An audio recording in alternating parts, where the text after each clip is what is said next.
District and session court ने बानी PTI Imran Khan, Faisal Javed और असद उमर को लॉन्ग मार्च तोड़फोड़ केस से रहा कर दिया।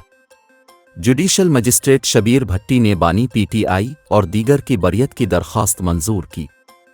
अदालत ने इमरान खान, फैसल जावेद, असद उमर, राजा खुर्रम, अली नवाज अवान को लॉन्ग मार्च तोड़फोड़ केस से रहा कर दिया। अदालत ने कहा कि वकील सफाई के मुताबिक इमरान खान और दीगर मुल्जिमान को दफ़ा 144 नाफिज होने का मालूम नहीं था। एडिशनल डिस्ट्रिक्ट मजिस्ट्रेट ने दफ़ा 144 का नोटिफिकेशन जारी नहीं किया था। बानी पीटीआई और दीगर के खिलाफ सियासी इंतकाम के लिए मुकदमा दर्ज किया गया। अदालत ने रिमार्क्स दिए कि हुकूमत की जानिब से दफ़ा 144 का नोटिफिकेशन मंजर आम पर नहीं आया। SHO थाना तरनौल मुद्दई मुकदमा है। पुलिस अफसर को मुकदमा दर्ज करने का इख्तियार नहीं। 11 गवाहान चालान में शामिल थे। एक भी बयान रिकॉर्ड कराने अदालत नहीं आया।